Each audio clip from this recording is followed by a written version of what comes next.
Ikaw ang aming dakilang Yahweh Shaddai. Patuloy ka namin pinupuri sa gabing ito. Patuloy ka namin pasasalamatan. Sasambahin ang iyong pangalan sa kadakilaan sa aming buhay. Panginoon, turuan mo kaming huwag magtiwala sa yaman at sa sariling plano namin sa aming buhay. Kundi turuan mo kami, dakilang Diyos, na humawak sa iyong mga kamay dahil ikaw ang nagbigay sa aming buhay. Naway hindi maging abala ang mga bagay na panlupa sa amin.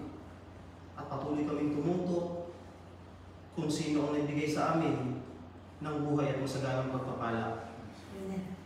At amin itong pagyayamanin sa makapangyarihang pangalan ni Jesus. Amen. In the name of the Father, Son, and Holy Spirit. Amen.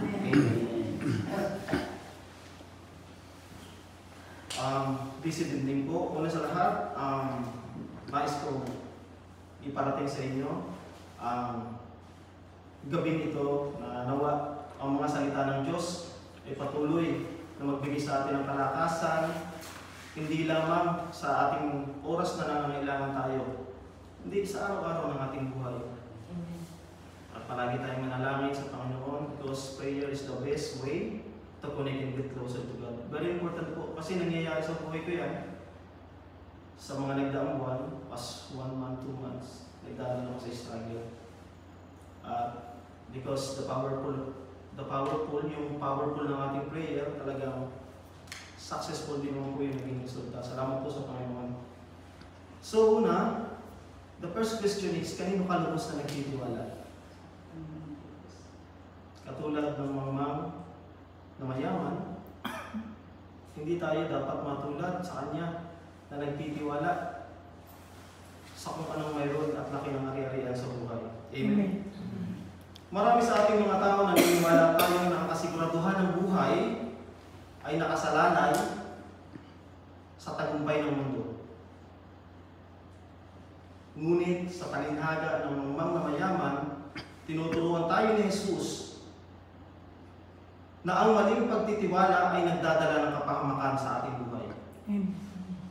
Amen po. Hindi ito tungkol lamang sa kasakiman o pagiging greedy natin, kundi ito ay tungkol sa pusong sugatan.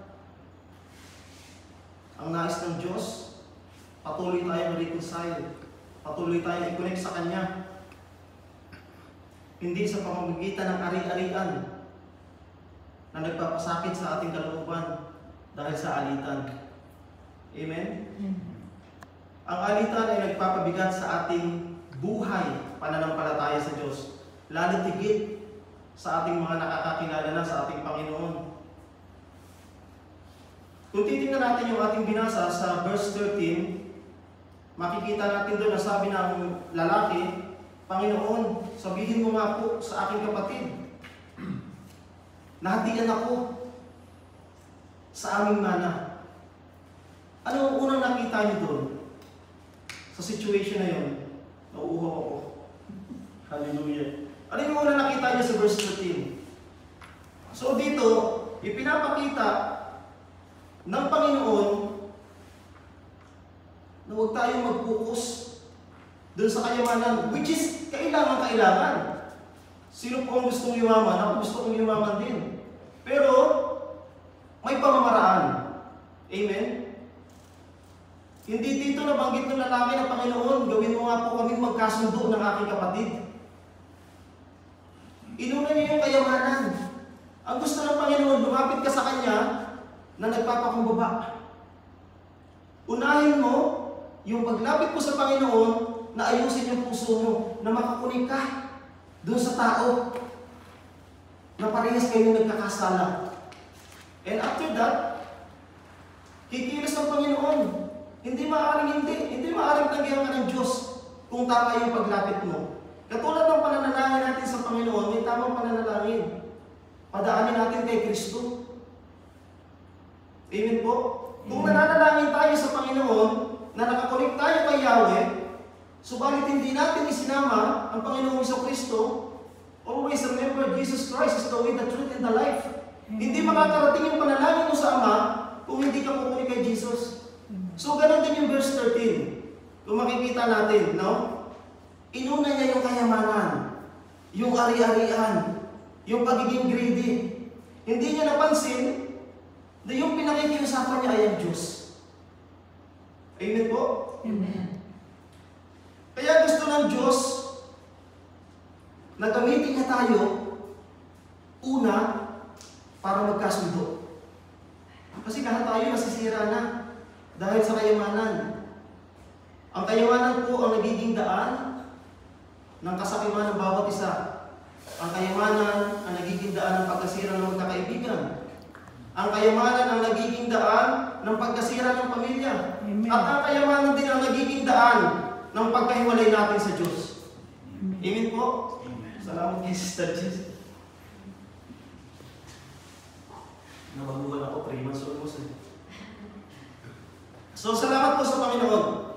Gusto ng Diyos dito, pinapakita sa atin ng Diyos dito, sa number 13, ikunik mo muna yung puso mo na maging mabuti. Para ka naghahandog. Iwanan mo muna yung alay mo. Ayusin mo yung puso mo. Bumalik ka sa tao. Bumalik ka sa Diyos. Tsak yun. Diringin ng Diyos yung panalangin mo. Amen. Amen? Amen. So si Jesus, kung titignan natin sa verse 14, sino ang naglagay sa akin para maging hukom ninyo? Kung titignan natin si Jesus ay dumating sa mundo, hindi para hatulan ang tao. Amen? Hindi para hatulan ang tao. Kung hindi para iugnay tayo bilang anak at kapatid ni Kristo sa ating dakilang Yahweh, El Shaddai. Amen. Amen po? Amen. So ang halaga ng buhay ay nasa ugnayan sa Diyos, hindi sa dami ng ari-arian, katulad ng mayamang makmang. Amen po? Amen. Amen. So ang sabi ni Timothy, kaya kung mayroon tayong makakain at damit, makontento na tayo. Sino ang nananampalataya sa Diyos? 100%. Ano pala tayo? Sige. Sino 100% ang pananampalataya sa Diyos? Naniniwala ka ba na yun lang ang kaya niya bigay ng Diyos? Na punuin yung table mo at bigyan ka ng magandang damit? Hindi mo ba nararanasan yung ganda ng buhay mo dito sa Australia? Kahit very busy tayo, nakakapag-holiday pa rin tayo every year. Amen. Hindi papayag si Lord na pagkain lang ang ibibigay sa iyo, na damit lang ang ibibigay sa iyo, at gagawin ni Lord yung bagay na makasasaya sa iyo dahil sa pagsunod mo sa kalooban ni Yahweh El Shaddai. Amen. Amen po? So this is our number 1, false trust and position. So marami ang inani ng bukirin, isang mayamang tao, ang sabi niya, mag-iipok ako ng marami. At sasabihin ko sa aking sarili, kumain ka, uminom, magpakasaya, pero huwag kayong magpapakalasing. Amen? Hindi masamang uminom ng alak kasi ginawa yung wine. Di po ba? Pero huwag kayong magpapakalasing. Lalo sa ating mga nananampalataya at nakakakilala kay Kristo. Akala ng mayaman ay sapat na yung kanyang karoonan. Ginamit niya yung kanyang posisyon. Hindi na ako magugutom. Hindi na ako mangangailangan. Di ba? Ipapag-iba ko ang aking mga kamalig. Ang aking lagayan. Sabi niya, more than enough eh. So nakatutok siya doon sa kayamanang ibinigay sa kanya. So kung mapapansin po natin, may isang lalaking mayaman na lumapit sa Panginoon at ang sinabi niya, pagkatapos niya magpatira pa, Panginoon, paano po ba makakamta ng buhay na walang hanggan? Amen? Amen. Hindi natin kayang pagtaguan ng Panginoon. Hindi natin kayang baguhin ng Panginoon sa paningin sa atin. Ang tinitingnan niya ay puso, hindi yung pagpapatira pa. Kahit tayo madapa, kahit tayo mabukulan, kahit tayo magasgasan, patatayuin tayo ng Diyos, pero titingnan yung puso natin. Ipagbintang mo yung iyong mga ari-arian. Di ko ba? At anong ginawa ng lalaki? Hindi niya pinagbinta. Bakit siya pinagyaman ng Diyos? Alam mo yung 10 utos, sabi ng Panginoon, di po ba? Kaya siya pinagyaman ng Diyos mula sa pagkabata niya hanggang sa pagkabinata niya kasi sumusunod siya sa 10 utos ng Diyos. Pero nung mayaman na siya, kilala pa ba niya yung Diyos? Hindi na kasi hindi na siya nakasunod. Jesus, sa turo ng Diyos, hindi niya kaya. Hindi niya kaya iwanan yung kanyang kayamanan. So, ganun din po dito. Ito yung false trust sa ating posisyon. Pinangahawakan natin yung ating karoonan dito sa mundo. Ngunit, ang mali na pagkatiwalaan ang kayamanan ay nalalayo tayo sa tunay na kahulugan at nagbigay ng buhay. Yun ay walang iba kundi ang ating Panginoon. Amen. Di po ba? Tinitingnan niyo sa kanya sarili kayamanan. Di po ba? So, lagi natin tatandaan, ito ay panandalian lamang. Na sa isang iglap, maaaring ang lahat ay mawala sa iyo. Amen po? Amen. Ipikit niyo yung inyong mata, very quick lang. Pakinggan niyo yung tinig. Kanino ka tunay na nagtitiwala? Sa inyong pagtulog, pwede niyo tanongin yung puso niyo. Just open our eyes. Sa inyong pagtulog, pwede niyo tanongin yung puso niyo. Madadaya natin yung ating sarili, madadaya natin yung ating kalapit. Pero ang Diyos hindi. Amen. Pwede yan, pagtulog niyo. Pangalawa, false trust in time. Ito yung maling paggamit ng oras. Tingnan po natin. Ngunit sinabi ng Diyos sa kanya, ikaw ay hangal. Ngayong gabi, hihingin sa iyo ang inyong buhay. Naisip niya siguro sa sobrang dami ng kanyang kayamanan, hindi niya nalalaman na nauubusan siya ng oras. Amen? Amen. Sabi nga ni Sarah, ikot-ikot lang, ikot-ikot lang. Di po ba? Hindi niya namamalaya na nauubusan siya ng oras sa situation niya. Ngunit ang buhay ay walang katiyakan kung ikaw ay nakatuon sa kung anong mayroon ka sa kasalukuyan. Hindi ka maaaring iligtas ng iyong kayamanan dito sa Australia, ng iyong kayamanan sa Pilipinas, dahil ang taspat, hindi mo hamak yung buhay mo, pwedeng gawin ng Diyos. Amen. Di po ba? Sinasabi niya na ang maling pagtitiwala sa oras, ang tao sa isang iglap ay pwedeng mawala. Amen. Di po ba? Kaya ang sabi ng Matthew chapter 24 verse 42, maging handa kayo lagi dahil hindi ninyo alam ang araw ng bukas at ang oras pagdating ng Panginoon.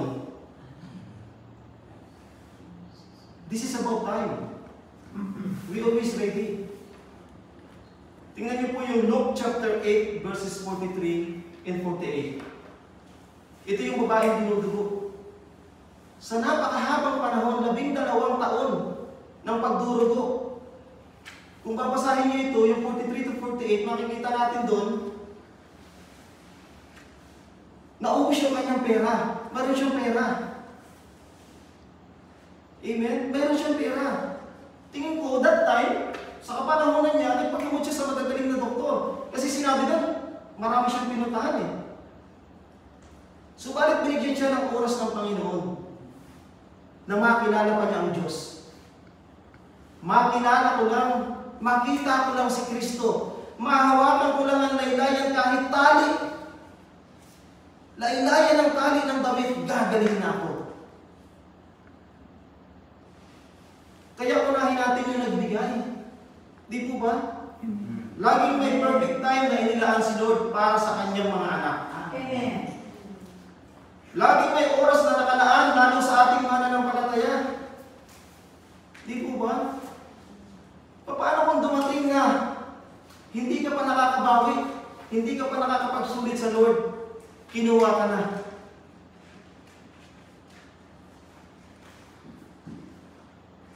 Saan ka mapupunta?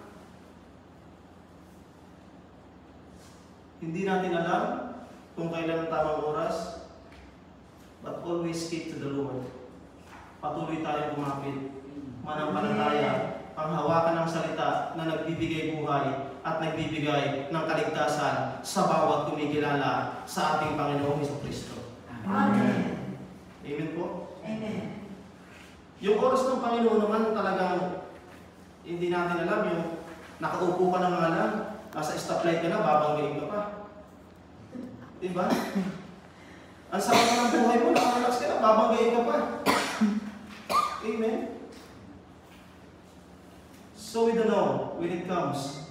Always be ready sa pagdating ng Panginoon. Amen. So hindi natin hawak ang ating buhay. Kung ang ating pagtitiwala ay nasa mundo, tayo'y maliligaw. Ngunit kung ang ating pagtitiwala ay nasa Diyos, kahit anong mangyari, laging may pag-asa kay Yahweh El Shaddai. Amen. Hallelujah. Hindi tayo iwanan ng Diyos. Number 3, true trust being reached toward God. Ang pagtitiwala sa Diyos lamang, hindi sa kayamanan. Ganyan ang mapapasakalagayan ng tao nag-impok para sa sarili, ngunit hindi mayaman sa paningin ng Diyos. Nabanggit ni si Salvi kanina, ang tunay na kayamanan ay nasa relasyon sa Diyos. Amen. Ang tunay na kayamanan ay hindi sa material, kundi sa spiritual. Kung babalikan natin ang Genesis, lahat inilagay na ng Diyos eh. Ang nais ng Diyos pagyamanin mo, yung inilagay ko dito. Wala ka nang hahanapin pa. Inilagay ko na lahat dyan, hindi ka na magkukulang. Ako yung Panginoon na naglagay dyan. Sa mga tuwid, hindi natin pwedeng kalimutan ng Diyos, pero bakit may nakakalimot pa rin sa Diyos? Di po ba? Ibinigay na ng Diyos lahat, butit bakit nakakalimutan pa rin natin ang Panginoon? So sa isang banda, masyado tayong abala sa pagpapayaman dito sa mundo. Nakakalimutan natin at nawawala ang focus natin sa Diyos na lumikha, na nagbigay ng ating hininga at hanggang ngayon ay patuloy natin tinatamasa ang ginhawa na biyaya ng kalangitan mula kay Yahweh. Amen. Amen po? Amen. So sa panahon ngayon, mga minamahal ko kapatid, siguro 1/4 lang ang naniniwala sa Diyos eh. Be light of the world. Kakaunti ang nag-aani, pero maraming aanihin. Amen? Magpalakasan tayo. Araw-gabi po, kasama kayo sa panalangin ko. Lahat ng gawain ng Panginoon, sinasama ko. Magpalakasan tayo. Huwag natin tingnan yung kahinaan ng isa't isa. Tingnan natin kung paano natin mapapalakas yung ating kasamahan at para tumuon tayo sa ating Panginoon. Amen. Dalawa mag-asawa kami na nananangin, gamitin mo kami, Lord. Bilang tagapahayag, tagapagpahatid ng iyong balita, maging ilaw kami ng sanlibutan. Amen. At ang lahat ay maibalik sa iyo. Amen po? Amen. So, sinasabi dito na huwag tayo maging greedy. Na huwag tayo maging sakim. Dahil sa kasakiman, ang tao ay lagi nakakama. Support each other. Palakasin natin yung bawat isa. Amen? Palakasin natin yung bawat isa. Patuloy natin ipanalangin yung bawat isa. Ako nga, kahit sa kalsada, kahit pinakat ako, sabi ko, pagpalain mo ang tao ito. Hindi nito alam ang ginagawa niya. Minsan, pagtripan din ako sa trabaho. Akala siguro gusto kong pumapil ako makakuha ng posisyon. Kung kukunin ko yung posisyon ko, hindi eh. Marami na naging offer sa akin, pero hindi kalooban ng Panginoon. Ang kalooban ng Panginoon, magpatuloy ako sa paglilingkod dahil ito ang tunay na biyaya mula sa Diyos. Amen.